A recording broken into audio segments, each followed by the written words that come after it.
Boom, Jacob, we're going. Thank you very much for joining the podcast today. Yeah, thanks for having me. You made it right. You made it right before the snowstorm. Yeah, hopefully. You might have to stay here right after the episode. We might be snowed in. You got a couch? I do got a couch. It's upstairs. The girlfriend might not be too happy. We got a guest, but I'll all make right. sure it's all good. I'm an excellent guest. So do you live good? Do you live out in Chester? Are you, Yeah, I do. I grew up there, but just over a year ago, I actually bought a house and moved back. Dude, congrats. Town, You live in so, Chester. Yeah, That's like it's great.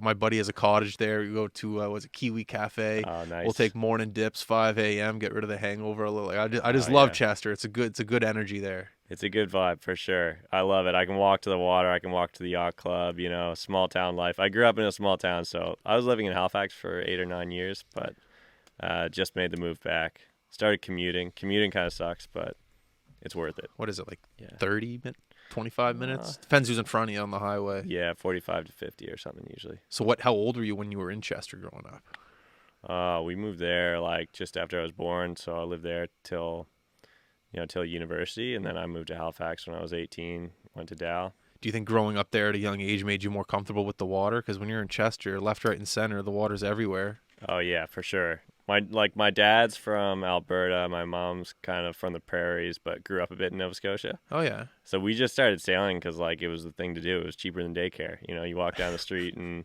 go to sailing lessons. Like that was what you did. So all the neighborhood kids were going, and we just went to the club and started to get on the water early. We could probably do a whole separate podcast on Chester Race Week and the stories you probably. Oh, I heard man. that's a sassy time. I've never been, but I heard it's a great time. It is. That's the best like combination of partying and sailing for sure. But those stories need to stay under lock Yeah, I was and gonna key. say, yeah. That's for a different podcast.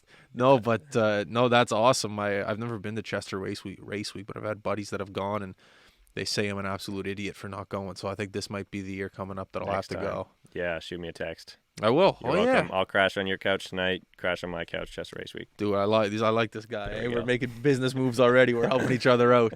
So how did if your parents are from the prairies, like how did everything end up here in Chester or in Nova Scotia? How did that come about?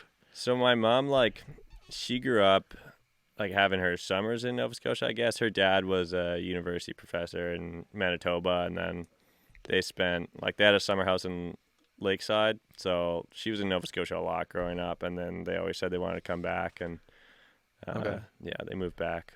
I guess before I was born. Did they have any interest in sailing before you became interested in it? No, but lately they've taken to it. You know, just a few years ago they bought their first sailboat, and they love taking it out. They're into cruising, and they race on their friends' boats and stuff. So Wow. they've taken to it too. So was Chester like yacht club or boat club? What do I call it? The It is Chester Yacht Club. yacht yeah. club. Yeah. So is that the club that introduced you to sailing at the very beginning of your childhood? Yeah, it is. Yeah. So most like yacht clubs or sailing centers, they have junior sailing, which usually starts when kids are like as young as 6 or 7. They do like a wet feed program just to get you in boats, and then I didn't start till I was 10, so Is that late? it was like a little late, maybe a little later than average, but it was good. I mean, I started and I went to my first race like the first year. Like sometimes when you start younger, you might just like play around in the boats, like get comfortable, but you're probably not racing right away. So I started racing right away, like first summer. When you're racing right away, are you with a partner or are you in a sailboat by yourself? Solo. Like a little baby. Yeah, you sail these boats called opties. That's what it's short for optimist. Everyone learns in that. Like, it's just a simple little square boat, like a pram or like you'd see somebody rowing out to their. I've seen them at the boat. WAG. There's like I've seen them by over there, kind of. Yeah. It's like a little. Exactly. It's a little boat. It was designed to be built out of like a single sheet of plywood. So it's just like little, simple, but it's great. Like you can sail it when you're a little kid, like 40, 50 pounds. And then kids race them like I did until I was 15. And there's like a big world championships and it's a big deal, but it's a good boat to learn in. Do you have to have a certain level of swimming level before you start sailing? Like, do you have to have what are the levels? 1 to 50? I don't know what the levels are, but. I couldn't tell you. I don't remember, but I do. Like there is something like before you start, you're supposed to have done. Yeah, we learned at the Lido pool. Like there's a public pool in Chester. We had swimming lessons. You had to get past a certain level, and then at a certain point, like they make you tip your boat over and go swimming and like flip it back again. Oh yeah. The tip test. So what was the natural element to you becoming such a good sailor? Like, I Like don't know. what came Yeah. comfortable to you really Yeah. quickly, I guess. Like my brother and I both just took to it. Like we really liked it right away and started Graham. racing. Yeah. Yeah. Yeah, my brother Graham. So we competed together at the Rio Olympics. Yeah. We sailed together for 6 years. So yeah, we were really close. And like when we grew up racing, we were always racing separately and not on the same team. Okay. But I think just like the feel for it, like I was kind of good in light air when there's light winds, you call it light air. Like there's not that much sensation, but if you can feel the boat in that light wind, then maybe you've got a good feel.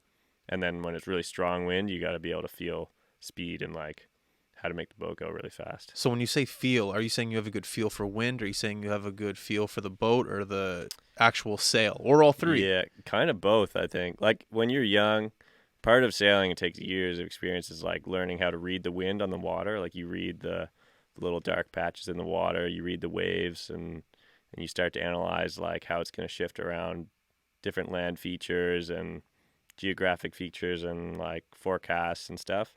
But when you're starting, like you don't know any of that. You just kind of react to whatever you have. So I think at first you just need that feel of like reacting to the wind changing and feeling the boat and like what makes a boat go faster. Oh yeah. Because when it's a small boat, like all the Olympic class boats now are small dinghies, they call them. Like there's no big lead weight at the bottom of it, like a keel boat, like most of the big boats you see in the harbor.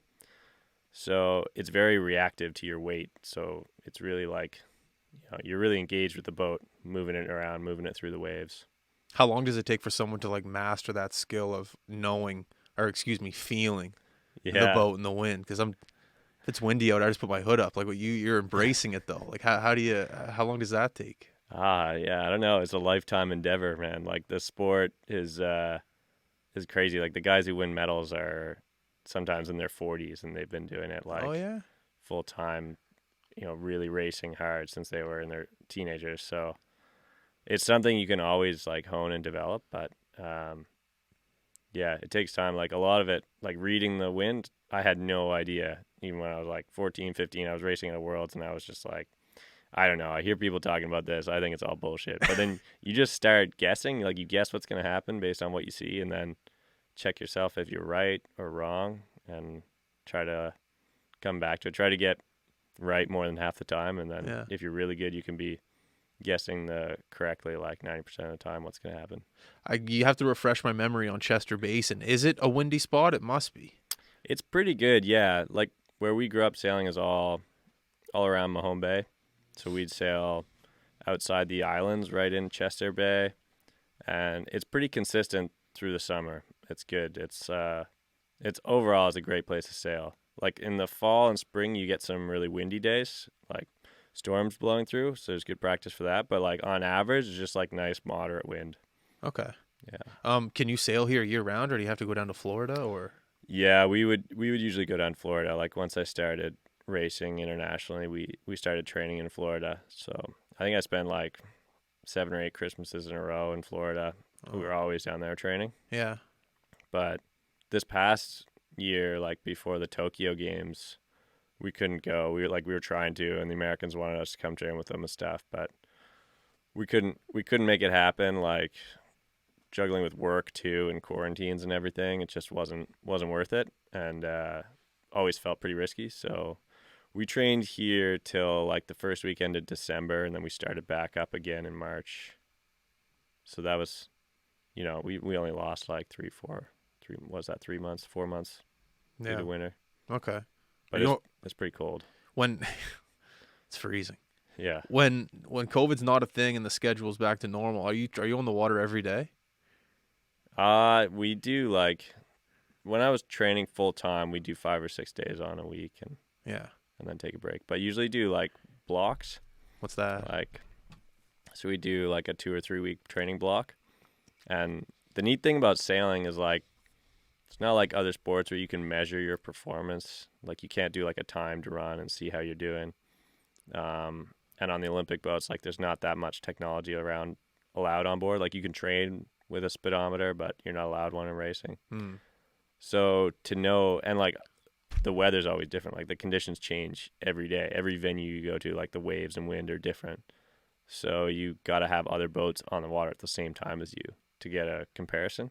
Interesting. So like it's all about partnering with other good teams to like get together, do a training block, and like push each other and see who can go fastest. So like even the top international teams who are racing against each other for medals, they do training camps together. Like the guys who are like silver and bronze medalists, they'll like do training camps together to try to push each other and get better.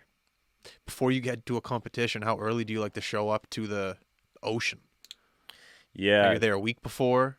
Yeah, kind of at least At a least? week before. Sometimes we do, like if it's a big event, like we have a World Championships, we might go like for a trip earlier that summer. Like in Miami? Yeah, in Miami we train there, like do a lot of training blocks, and then we have the big event. Like there was always a World Cup event in Miami in end of January. Yeah. So we'd be training there November, December, January, and then we'd probably go back and train again in March. When you found out that you made the Olympics for the first time in 2016, what was the actual race? What place did you come in order to qualify for it? Yeah, that was the Miami World Cup. Miami, okay. In 2016? Or was it 15? Yeah, it would have been 2016. Yeah, so it was pretty early on before the games. And we had to qualify. We had to beat the Mexican team for our spot. And then we had to meet the criteria for Canada. Okay. And yeah, we just like crushed it and had our best event. We came 7th that event. So that was kind of our high. We were sailing really well. Like the final race, we got 2nd, and it was like a final doubles point race with just the top teams. So How many people were on the boat for that? just 2 people. Just 2 people. So Yeah. you wasn't your brother. You guys were against each other. It was my brother. It back was then. your brother. Yeah. Okay. Yeah. And our coach at that event was Oliver Bone, who then called me up and I started sailing with him. We did the Tokyo Olympics together. Wow. Yeah. Is the sailing community small in Canada? Like, could you know every single person right now in the sailing world in Canada at a higher level, like the level that you're at? Yeah. Like it's a small world for sure, but we're also geographically so separated. Like, so yeah, I think the sailing community in Canada is pretty small. Like I know Just most of the names and like know a lot of the guys just and girls to like to see them and chat with them and stuff. But also there were times where there were other people racing and training. And like I said, like you always want to train with other people near your level. But when there were teams from Vancouver sailing and we were sailing out of Halifax, it's like unrealistic to train together because we'd have to drive our boats across the country. I find it interesting when you say like we were sailing well, and then before earlier in the podcast, you're like it's hard to sail well because you have to look at the winds, you have to look at everything that's going on. But you said like your coach said, yeah, we were sailing really well in Miami. But if the winds aren't doing like hypothetically, if the winds weren't great that day, what are other things that you can do in order to sail well? Like what does that mean? Like you're pulling ropes, like. Yeah. I know. Like looking from the outside, it just looks like you're sitting there and pulling ropes. Yeah. but like you're moving your body around well. You're adjusting to the wind and the waves, and you're pulling ropes that are controlling the sail. And like you have a lot of different controls. So it's really technical. There's the mast above the water holding up the sail, and you can change the shape of that, and then you can pull on the sail in different places to change the shape of the sail. It's kind of like, have you ever been on a plane and sitting over the wing and like you look out at the wing and you know how they got all those flaps that change the shape? It's kind of like that. Like when the plane wants a lot of lift to take off, they like curve the wing more and make it longer and wider. And then you use all that lift to get up in the air. And then once you're 30,000 feet, they like slide them back in and make the plane wing flatter and like shorter. So there's less drag. So you kind of do the same thing with the sail on the water. Like when you're looking for a lot of power, you make the sail deeper and shorter, and like you're looking for grunt and like punch with the wind to give the boat power, and then you like hike against that, and then once you start going faster, you start to flatten the thing back out again, reduce the drag, just make the boat move through the water with less drag. Cool. So there's changes, like that's kind of what you're doing to control the sails from a big picture side, and then like with your weight, the wind is always changing. Like it's really not steady at all. Like just snap of a finger, it's going. Yeah, especially like closer to land you are, if the wind's blowing off the land, really shifty, like Halifax Harbor. Like I keep looking at this picture behind you and seeing all the little glassy spots and the dark spots. I'm seeing where the wind is and stuff. Like So wait, so where So keep the camera on me right now. So where is it windy? Can you point out where it's? Yeah, like you just had your hand over that little glassy spot there. So This. that dark patch, that'd be a little puff of wind, and then And then what's up here? This is dead. yeah, likely. I mean the wind's not. It's glassy because the wind didn't break the surface tension of the water, and then like there's darker patches you can see puffs, but that's a pretty light Yeah, light light day. wind, so it can be a bit deceiving. But and the wind's also coming off the city, so like those big buildings are making the wind turbulent, Okay, yeah. do all kinds of crazy things. Are you always like when you're training for the Olympics or you're training just in general for a competition? Are you worried about your weight? Like, are you in the sauna every day trying to cut weight? Like, how much you Yeah. like? You're a lanky. No, if you're a tall, lanky Oh, guy. yeah, Like, are yeah. you worried about your weight? Yeah, I was for sure, and like I'm heavier now. I'm 10 pounds heavier than I was or 15 maybe than I was in Tokyo. So you're trying to be you're trying to maintain a good optimal weight because like for us an event is like a week long. Like the Olympics like over 9 days, so it's not like boxing where you're trying to lose weight, like sweat it out to get in through a weigh-in. Yeah. You want to like maintain this steady weight, and for the boat that we sailed is like kind of underpowered, and it wasn't expected to be a super windy event in Tokyo, so I was trying to be pretty light. But I'm naturally pretty light, but I also like started trying to lose weight when I turned 18, started sailing this boat. So I kind of just my whole adult life been pretty light. But What do you do to lose weight? like before Rio, I was really trying hard, and I would go running, do like 7 to 10K in the morning, and just have like coffee and butter, like those bulletproof coffees. Just Oh yeah, you'll be on the toilet after. yeah. Just espresso and butter, and Yeah. like just get the heart rate up, go running, Yeah. maybe eat like a single boiled egg, Yeah. and then train. And it was tough though. Like to be honest, though, I worked with nutritionists from the Sports Center Atlantic, and like they helped a lot and Oh yeah. keeping it balanced. But a lot of cardio and HIIT training, like high intensity interval training. Was it tough ever at the Olympics when you had like dead time to just kind of wait around? Like I always heard at the Olympics like you're there, but sometimes you have to wait, and there's time where you have to kill. Yeah. Was that tough? Like I don't know. I feel like an Olympic athlete, you'd have like a buffet at your service at all time. You could make mistakes, I guess is what I'm trying to say. Did you find that was ever tough at the Olympics? Like you could a bit. I think the trick was I'm not that fanatical about my weight. I think I'm a bit lucky because I'm naturally High near the metabolism. weight I have to be, and exactly. I got a high metabolism. Like I stay pretty lean. As soon as I start lifting weights, I just lose weight. To like at the games, they have all these buffets, and the food's I found it pretty good, but you don't have total control over it, and that freaks some people out who are like, I think some athletes get a little too high strung, and they're just like, so concerned about everything that they eat that like, they'll stress them out. But Yeah. I just think of like Usain Bolt had like chicken fingers before he won a gold medal or Did he? whatever. Didn't he have like? Well, there's free McDonald's at the. I think he had I've chicken heard McNuggets. this. Yeah, So at all times you can have McDonald's yeah, pretty much. for every athlete or just the Canadian athletes. Nah, just every once in a while, like it doesn't hurt. It doesn't hurt to have a little one, a little cheeky nugget or whatever. That's unbelievable. Free McDonald's. It's like Richie Rich in the movie. He's got it in his Yeah. house. That's crazy. But it's like at the start of the Olympics, like nobody's competed yet, so the lineup's really small. Nobody's really going there. It's like Yeah. coaches and trainers who are going there. And then near the end, the line just gets longer and longer. And like at the end, I was so hungry.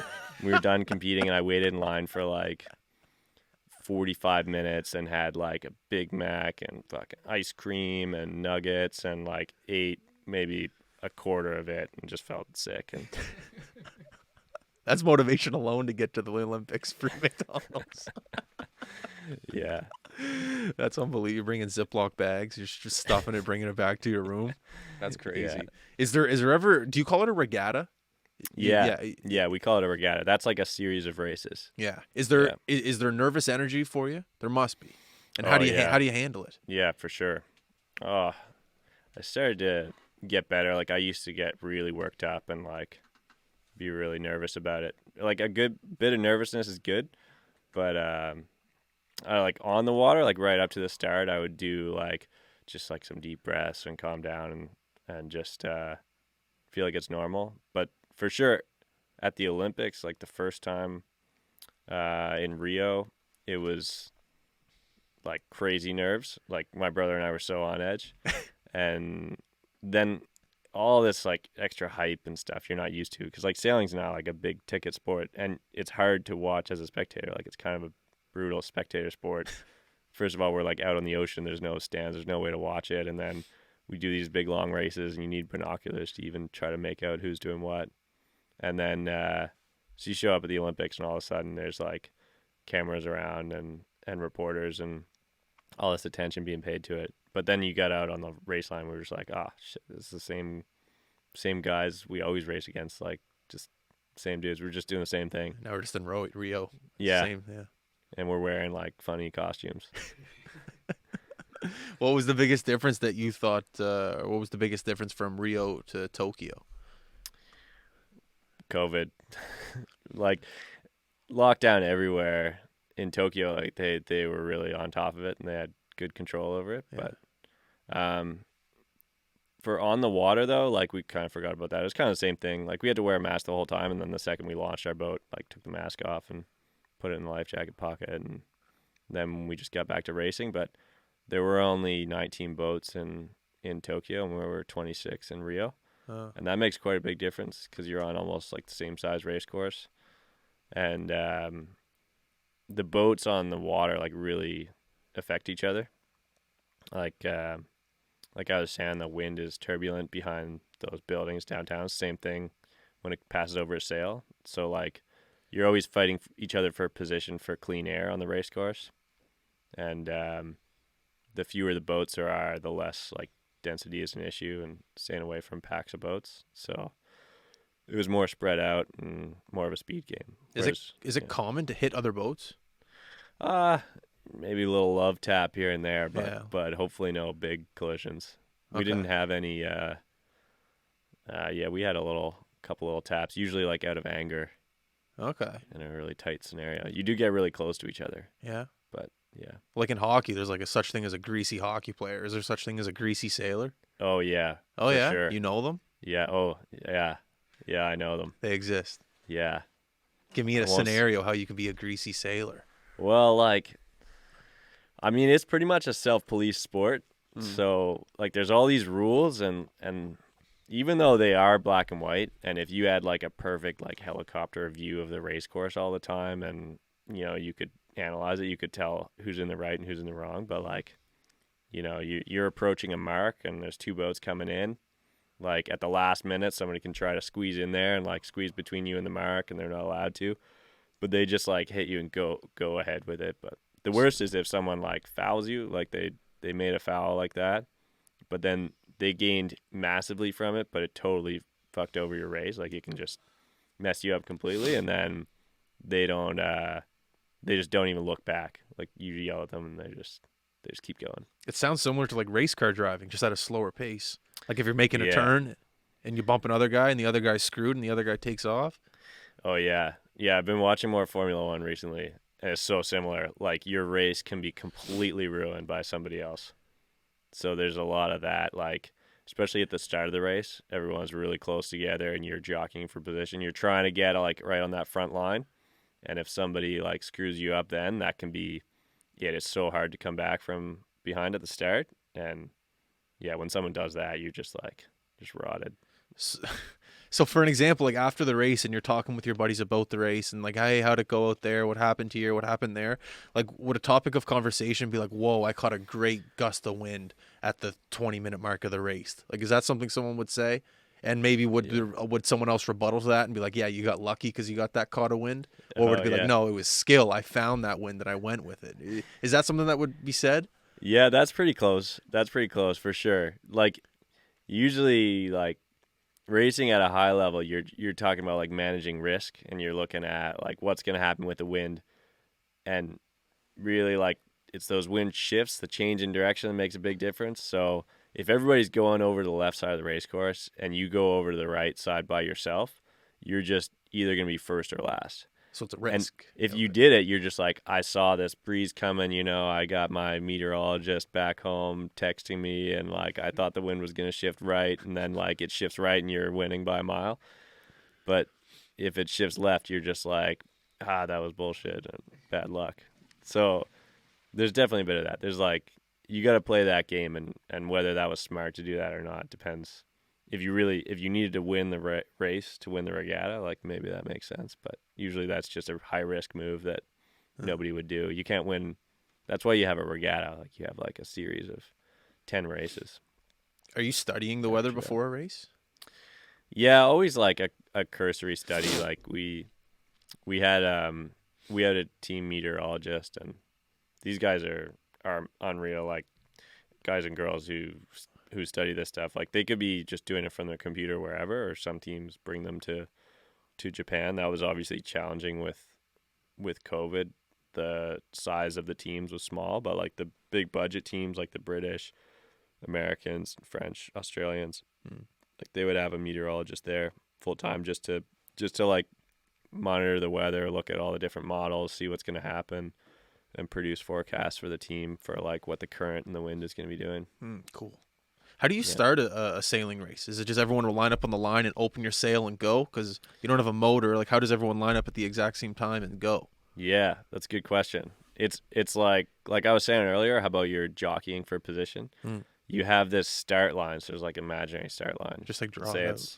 Yeah, I'll draw it out. So like you have this line that's drawn between two boats, or like one boat and a buoy, but say the wind's coming down from the top of the page and we got the two boats here. Okay. This will be like your race committee, RC. This one's always called the pin. And so they've got people on the boat, like they have flags and stuff. Like at old time signals, they send signals with flags still. Okay. So there's a guy, there's people here looking across this line, and they give you a 5-minute countdown. They give you like a 6-minute warning, and then they give you a 5-minute, and then basically 4, 3, 2, 1. And you got a few minutes to like position yourself near the line. Okay. Decide so where are all the boats right now? All the boats are they're like down here. And the race is starting this? The race is going to start this way. This way, okay. Yeah.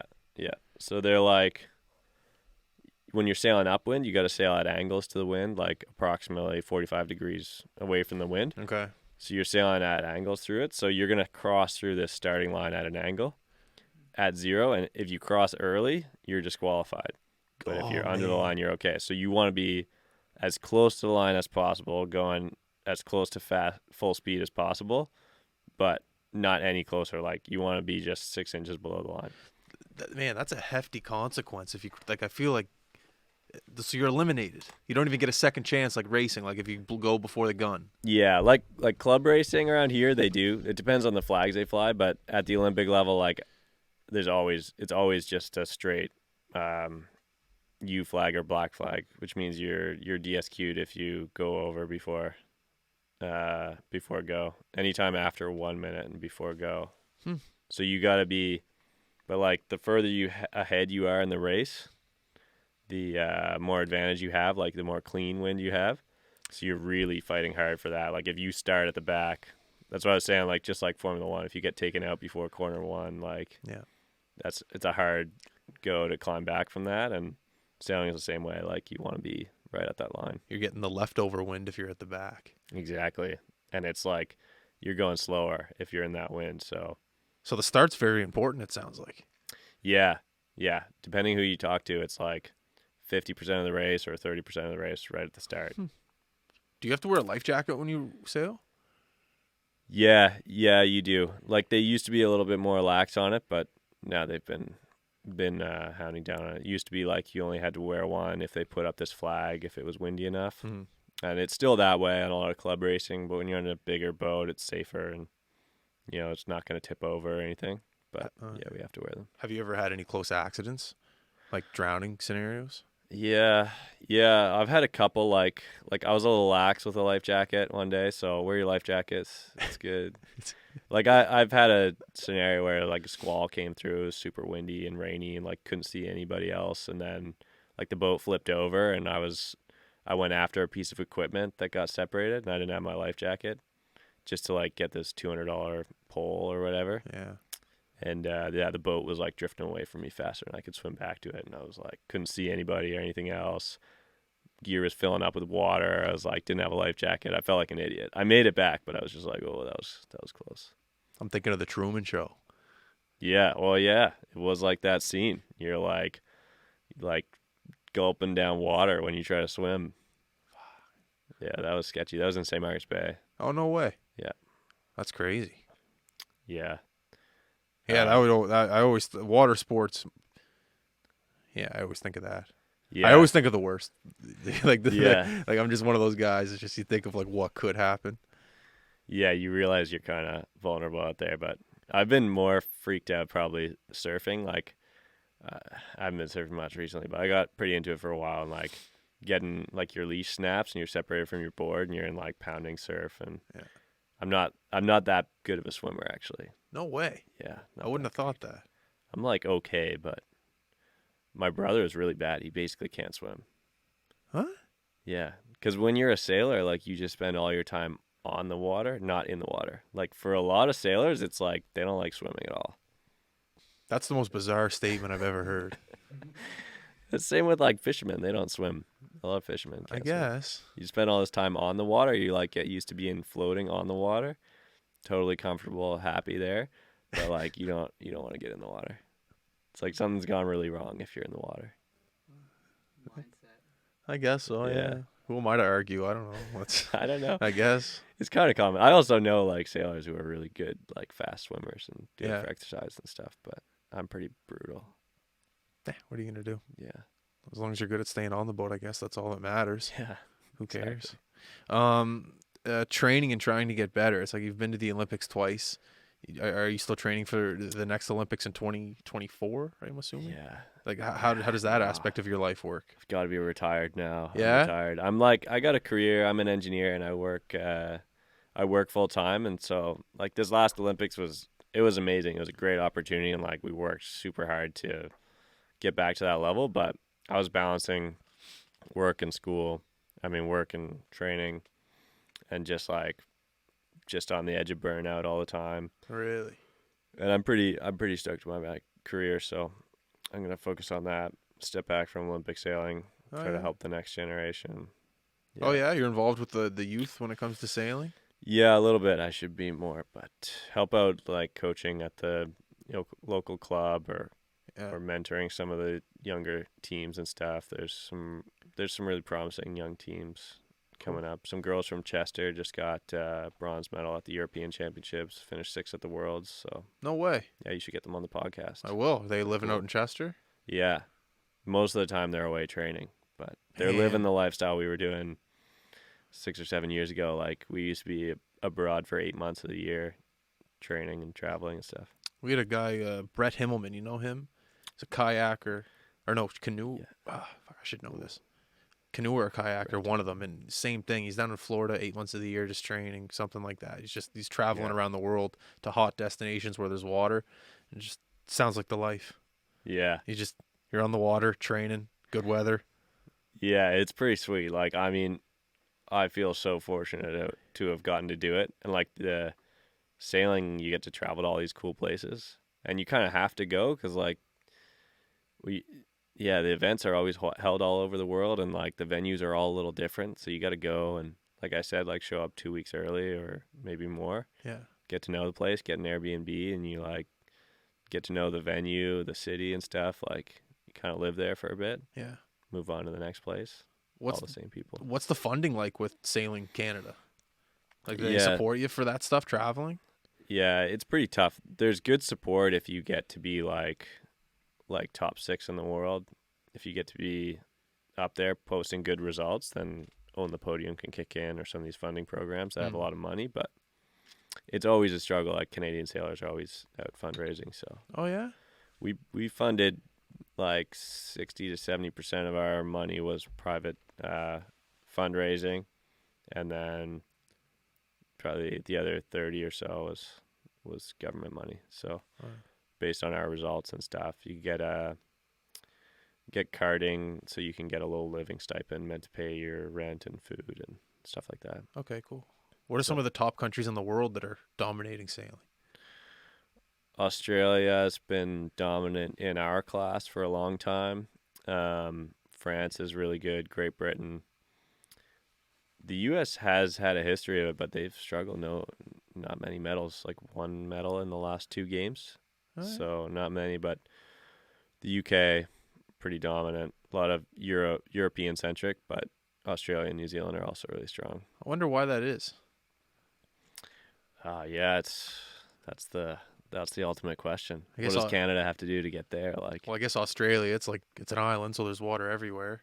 yeah, Even though it's a huge, well, you know what I mean? yeah, I don't they know. got a good climate for it, and like I've been trying to get a bit involved too, like learning about how Sail Nova Scotia operates and Sail Canada. I've been on the board of Sail Nova Scotia. I'm on the high performance committee and like trying to like help guide the decisions for how we can be more competitive. Hmm. Because really, like Canadian sailing, we've struggled. We haven't produced a medal since 2004, Oh yeah. and yeah, we've come close. Like Sarah Douglas was near a medal in Tokyo and finished up further back, but she was, right till the last race, she was in the hunt. So we got some promising sailors for sure, but it's a huge challenge. Like you need a lot of funding, you need a lot of expertise, you need like institutional expertise on these boats. Like it gets pretty technical, like knowing how to get the most out of the boat within the rules. Like there's, the top countries, they have boat rights, like engineers, teams of sailors and coaches working, and then they've got a huge backdrop behind that top team that gets to go to the Olympics. They've got like all their training partners and all the other kids and people racing at national championships, and we don't have quite as much like depth in sailing in Canada anymore. With your experience with sailing, do most of like you're talking about these girls out in Chester that are at the Worlds now and they're doing great. With your experience with sailing, do a lot of these people start young, like below the age of 10, like when you started, to in order to be where they are now, or have you ever seen people start late? Yeah, for sure most people do, but I know like Chris Cook was one of the best Canadian fin sailors of all time. Like he came close to winning a medal in Beijing. He's been in the top 10 at the Olympics twice, I think, and he didn't start till he was 16. No way. So, and he had like this, he had a different approach to sailing. Like he didn't care about trying to read the wind. Like I was saying, he would never be that guy going out looking for clouds and wind somewhere. What did he look for? He just played the rest of the fleet. He was like, I'm just gonna park myself next to these guys and go faster than them. And he was just had really good technique, made the boat go fast. What's his name? Chris Cook. Yeah. Chris Cook. Is there any videos of him on YouTube? Oh, probably. Now he's selling houses. Lots of real estate videos. Jeff, that's you. That's Chris. You got to look up Chris Cook. Yeah. Yeah, He's like, no. He's a like, character. No, it's all good. If you can't get it, you can't get it. Yeah. I just want to see what's that? I just want a visual of someone that doesn't read the wind, because as of I don't know how long this podcast has been going, but in order to be a good sailor, I'm assuming you got to get into the wind. That's all I know. But this guy doesn't read the wind. I hope Chris that's Cook. true. This is what he's told me before, so Oh wow, there he is right it'll be there. something. Oh, second one. Student of the game. Go full screen. It's a great start to the video. Well, I haven't seen this video before. Is that him? That's him. Let's go, Chris. I want to see. Yeah, just fast forward a bit. He's not even sailing. Sailing? Oh, the thumbnail was very deceiving. It's all good. They do that. Oh, you just missed one, I think. Right. Nah, maybe not. No, it's all good. Oh, Yeah. it's all good. I see some video of sailing though. I love those videos where the people, they live on the catamarans and they just travel all over the Bermuda. And I love that. Yeah. Isn't that what they're called? Catamarans? Yeah, that's when there's 2 hulls. Like there's 2 hulls with a bar in the middle. Yeah. There's like a mesh in the middle and you lay on it. Yeah, that looks sick. You got an engineering degree. I'm assuming engineering and sailing kind of go hand in hand. Yeah, they do. Like there's probably more engineers in sailing than other sports. I don't know. Yeah, I got my industrial engineering degree at Dal. Congrats. Always been interested in how things work and stuff. Like I think I'm coming to terms with that. I'm just interested in stuff and how it works, and that goes well with engineering. I keep going back to wind, but in engineering, you need to be able to determine how wind is in order to put up a building or something like that. Is that Yeah. wrong or is that correct? Is that architecture? Is that no? I guess that would be engineering. Yeah, yeah. That's true. I mean, I work in construction, so but I don't work as a designer. Like I don't work doing those calculations. I see Okay. those calculations done. But there's always design for wind loads and stuff, and you look at climatic data and design buildings to withstand a 100-year storm or whatever, and Okay. things like that. Going in to get your degree, did you go into it knowing, okay, I've been sailing my whole life, maybe this could somehow transfer over into something with a career in sailing, or did you get into the degree going, maybe not, and I'll transfer into construction? Like, did you start out Yeah. with a different... Yeah, I think I thought about that for sure. Like I was kind of interested. I talked to some other sailors who were also engineers who I competed against, and they were going to work on these cool boats like IMOCA 60s, like super fast boats that are trying to break the round the world record and designing those boats. And I was like, oh, that sounds really cool. But I don't know. I ended up like I had this great opportunity to come work for this company and just did my first work term there and liked it and like had good opportunity to move up and been really interesting. We do projects all up in the Arctic, so in Nunavut, a little bit of Northwest Territories. No way. So I'm managing projects in remote communities up there. Right now, like as we speak. Yeah, yeah. Those are the phone calls I'm getting. Oh, do you got to go? Are you good for time? I'm good. Tell Nunavut to relax. They'll We be got okay. a podcast right now. Yeah, So when yeah. was the last time you were up there? What's it like up there? Just a few weeks ago, I got back from ranking and it was cold. I was gonna, yeah. Yeah. That was my first cold. time up there, like when it was winter, like it was November. Yeah. Yeah, it's cold, man. That's like permafrost. It's above the tree line on the communities I've been into. In the Arctic Circle, it's just like dark all winter, light all summer, no trees, pretty barren. But there's some really resilient communities up there, and like they're growing.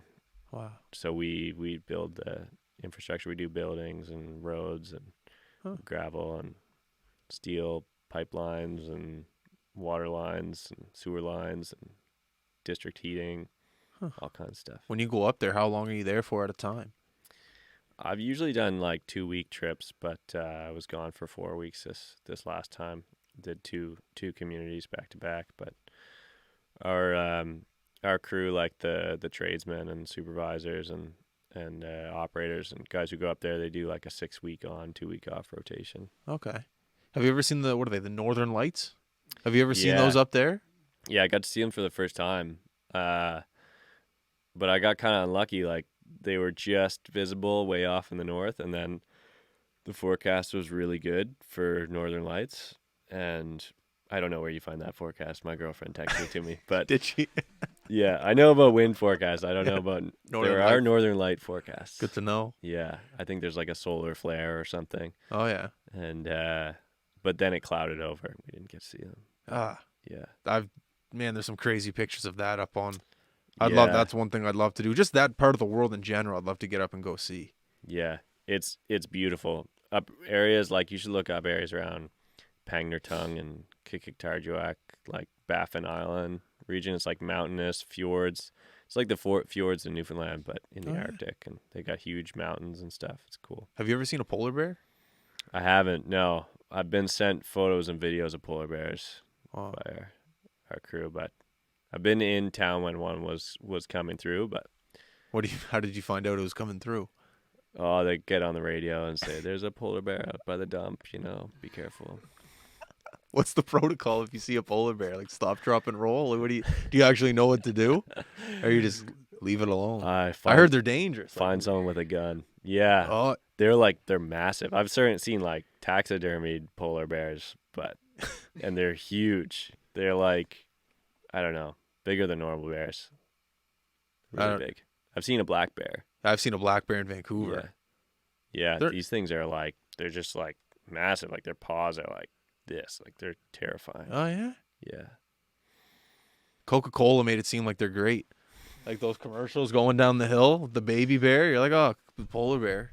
Yeah. They're not bad at all. I've seen like the skins. The locals hunt polar bears and use the the hides for their.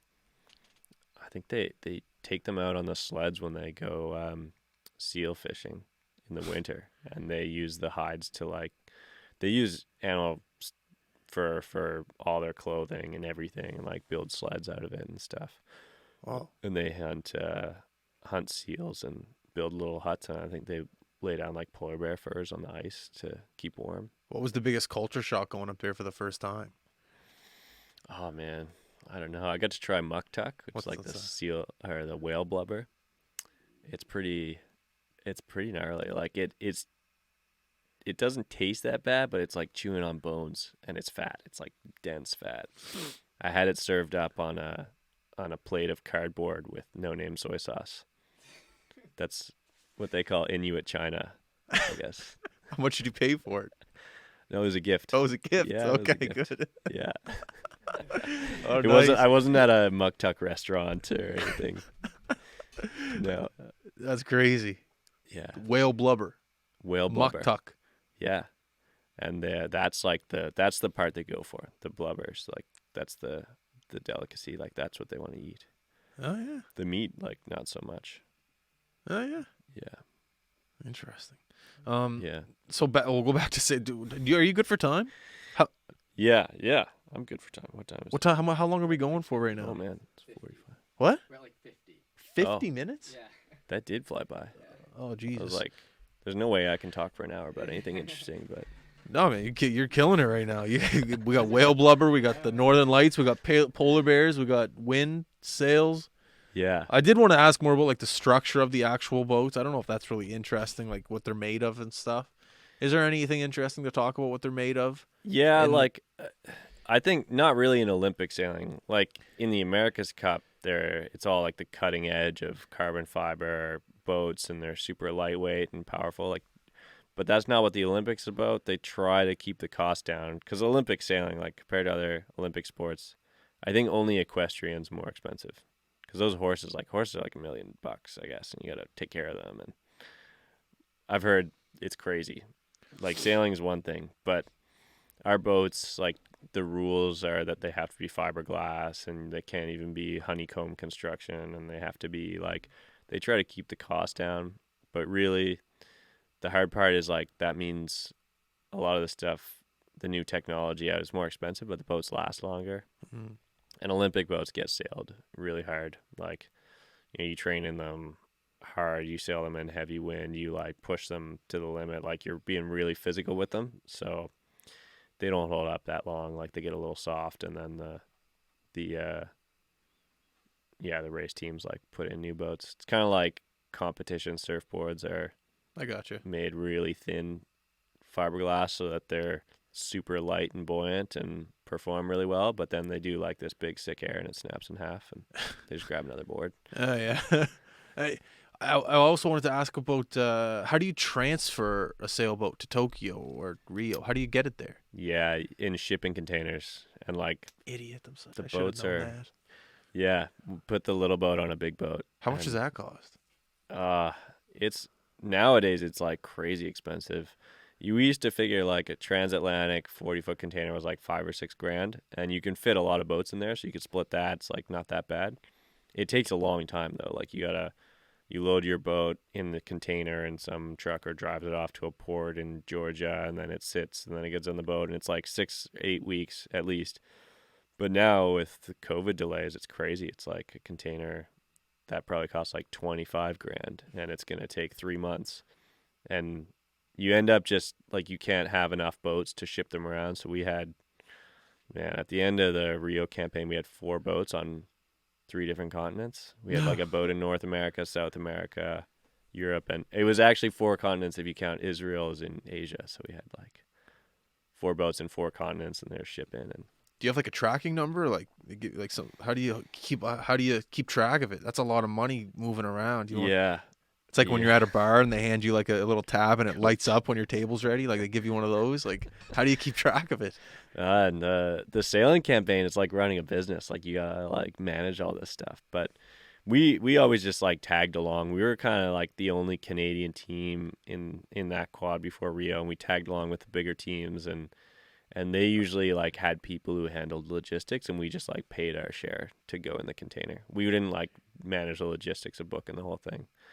We would just like, everybody's moving their boats to the same places. So like you've got a World Championships in Israel, and then you got to move all those boats to Argentina for the next game, for the next World Championships, and then those boats are going to Rio.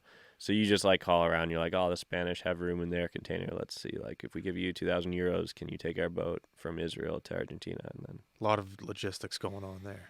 yeah. But we were like, we were just like buddies with everybody, like the stereotypical Canadians. We were just really friendly. Yeah. It's like, yeah. In the Olympic Village, like people just love Canadians. They must. yeah, You know, mostly, like, you know, yeah, What's there to hate about us? yeah. We just want to have a good time. It's pretty nice to have that reputation, you know, Yeah. when you travel. Like, being around when we were being tourists for the few days after Rio, just people grab you, take a photo, like, oh, Canada, I love Canada. I've got a cousin in Saskatchewan, you know, that kind of thing. And I also wanted to ask most famous Olympian that you've met. Maybe Jeannie Bouchard. Nice. She was kind of friends with one of the sailing team girls. Like they made friends down in Rio, so Okay. she hung out with us a bit, which like does a lot for your credibility, you know. Yeah. Hanging out with her, and you see a lot of in Tokyo. I didn't really get to see anyone. Like sailing was in another city, so we were in our own satellite village, so it's just sailors. And two, like you just weren't allowed to do anything. That must have sucked. Just like not being able to see the city. Like near the end, it did for sure. I was also like keen to surf, and we were in this surf town. Like we drove by like 12 surf breaks on our way, and there were people surfing every single day. That's awesome. And like the waves are small, but like I love it. Like I would have loved to just, you know, take a day off and go surfing. Yeah. But there's nothing you could do. Day off, just hang out in the hotel room. Dude, you got to experience it though. Like even though I know one of the times you didn't get to go out, but you were at the Olympics twice, dude. Like it's so sick. It's just, you know, you'll have that on the resume forever. Yeah, you I can don't work need anywhere. to complain about it. Like it didn't sound like that. I'm just saying, like, yeah, it's just, you know, it's a great thing to be able to say you did when you were younger. You know, like when you're an old man, you sit down, talk to the kids. Yeah, I did this. Yeah. Now you try. You know, like it's just, that's right. It's a sick thing to be able to say you did. Yeah, and any kids out there listening, like it's so worth it. It's such a good experience all around. And like they always say, it's about the journey, not the destination, not the corny stuff. But like we had so much fun on our Olympic campaign, traveling around with a bunch of other young guys who just wanted to race sailboats and postpone their real life. And I'm so glad I did it. Like now I'm like settling down, real life career. I'm enjoying those kinds of things, but I'm really glad I did that. Like, just bum around the world for 6 years sailing boats. That's the thing. I say that all the time. Like the hockey, some people, it's a waste of time when you're young, but it's like, not really. I learned social skills. You know, I learned how to deal with people. I learned how to take constructive criticism. I learned a lot of things with sports. And you know, I'm a 30-year-old man sitting here in front of you, and I've learned a lot from playing sports. And I'm sure you've learned a ton with sailing. And now professional life comes, and I think we can handle it a little bit better because of the adversity that we went through when we were younger. That's how I feel. Maybe people disagree, but that's what I feel about it. I agree completely. Wicked. Yeah. Do you want to say anything before we end the podcast? Do you want to give a shout out to the parents, your brother, Nunavut, and if you want to give a shout out, go for it. Yeah, sure.